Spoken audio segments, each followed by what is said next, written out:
So, what's your project for the two museums in the future? The two museums are very different. I think they also represent the duality within Saint Laurent's work. You know, Saint Laurent being born in North Africa. Mm-hmm. I mean, this is my own theory, of course. This is not proved.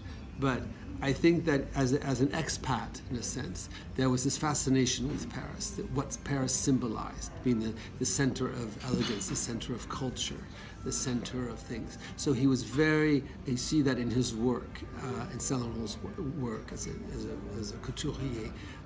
You had this rigueur that existed in his work and certain designs. And then you had another completely other side of that, which was a fantasy world, a world inspired by China, by India,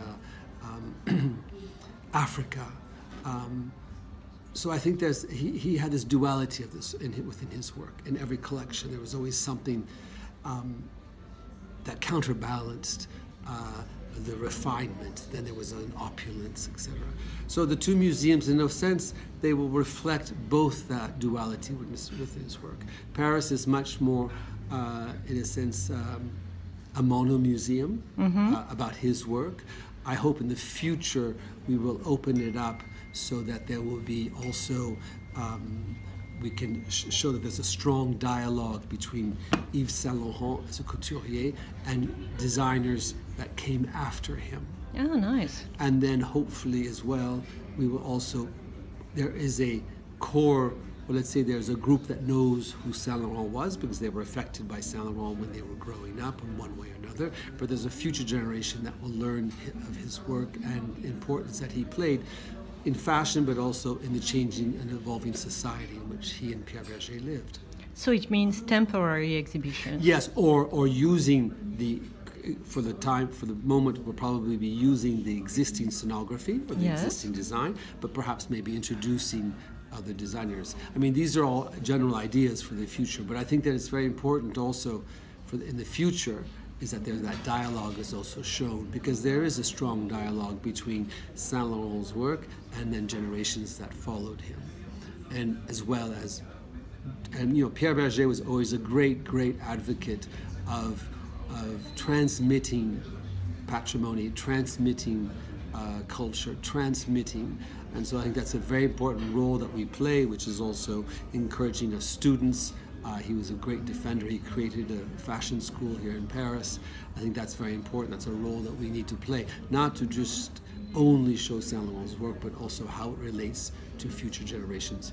For Marrakesh, it's a very different, I mean, it's not, obviously we are also exhibiting Saint Laurent's work. The museum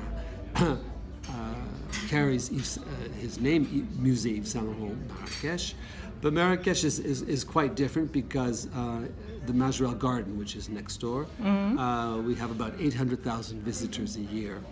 So it's a very different kind of public, in a sense. You have tourists from all over the world coming to Marrakesh to visit the Majorelle Garden, and you also have an increasing Moroccan public as well. And what was very interesting some years ago, before the Berber Museum was installed, Christophe Martin, the scenographer and architect, worked with Mr. Berger and this team from Paris, and we mounted an exhibition called Yves Saint Laurent et le Maroc, Yves Saint Laurent and Morocco, to show the Moroccans, as well as the tourists, the role that Morocco and its culture played in Saint Laurent's work.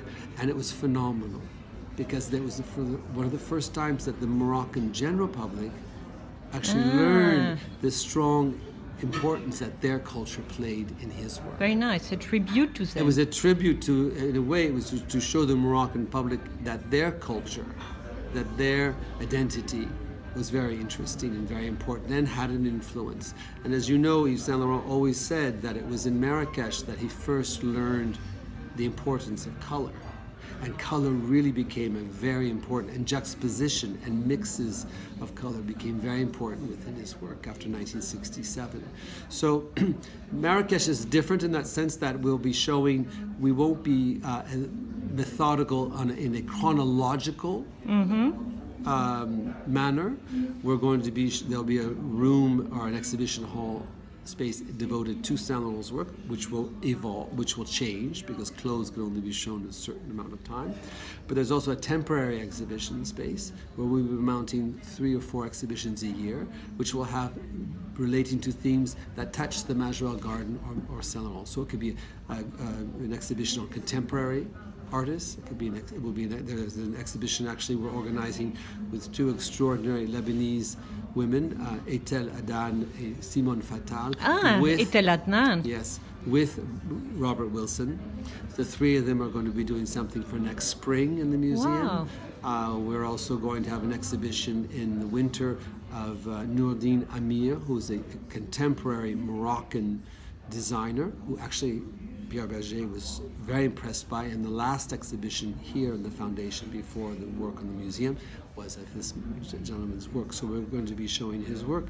The museum opens next month in October with a retrospective exhibition of Jacques Majorelle, the founder of Majorelle Garden, but of paintings coming from private collections within Morocco to show the Moroccan public and private and public collections, to show the Moroccan public also what they have as their patrimony.